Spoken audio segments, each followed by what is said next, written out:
Alors, est-ce que tu peux nous parler maintenant des modalités de prise et des précautions à prendre?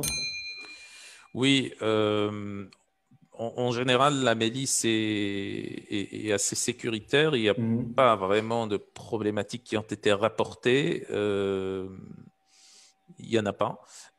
Sauf que d'un point de vue théorique et du point de vue, si on prend en compte aussi des études in vitro, par exemple, ou enfin, la biochimie basique, par exemple, on pourrait évoquer le cas que j'avais déjà expliqué par rapport à la TSH, Mhm. où on pourrait, je dis bien on pourrait, c'est des données in vitro, on pourrait avoir des effets, des éventuels effets inhibiteurs de la TSH. Donc, il n'y a aucun cas dans la littérature scientifique qui a été rapporté sur des troubles de la thyroïde ou sur, je sais pas, un effet ralentisseur de la thyroïde ou une diminution de la TSH qui a été rapporté cliniquement, mais in vitro, on a des données là-dessus. Donc, il faudrait, je pense, dans le cas de l'hypothyroïdie, d'une hypothyroïdie avérée, il faudrait faire attention, il faudrait Mhm. surveiller, voire s'abstenir en cas de doute. Voilà.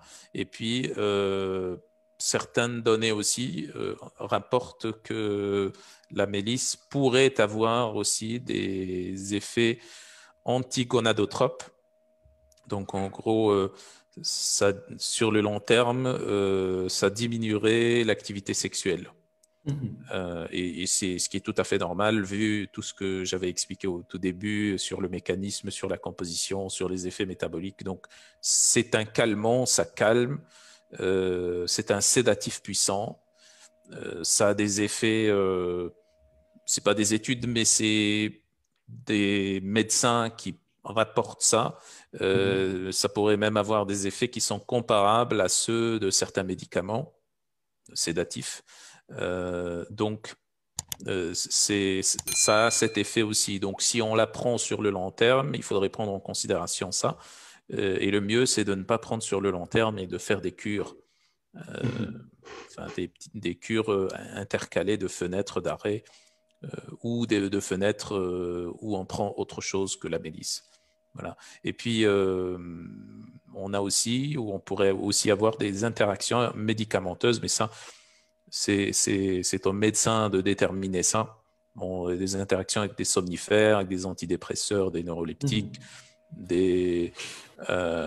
même des antitussifs aussi. On peut en avoir, enfin des sédatifs aussi, des antidouleurs comme donc des médicaments à base de codéine, par exemple, de morphine. Donc ça pourrait rentrer en interaction et ça, il faudrait voir avec un médecin Mhm. pour déterminer les éventuelles interactions. Et en même temps, donc, par rapport à ce qui est bien connu aussi par rapport à la mélisse, c'est une éventuelle interaction avec le fer aussi. C'est pas une interaction métabolique, c'est uniquement au niveau de l'absorption. C'est ce qui fait que si on prend à la fois le fer et la mélisse, il faudrait différer les prises. Faudrait pas prendre en même temps parce que ça diminue l'absorption du fer. Et bien sûr, tout ce que j'avais expliqué au début sur par rapport aux synergies, là, c'est des synergies qui sont efficaces, mais Oui. auxquelles il faudrait faire attention parce qu'on pourrait avoir un effet cumulatif, euh, Mhm. donc un effet sédatif cumulatif, un effet sur le sommeil qui soit cumulatif, etc. Et donc peut-être une baisse de la tension. Et donc il faudrait faire attention à ces choses-là aussi. Bien sûr, on n'a pas de données sur l'effet de la mélisse sur la grossesse, l'allaitement. Et donc, enfin, en cas de doute, à ce moment-là, il faudrait s'abstenir et ne pas prendre en cas de grossesse ou d'allaitement.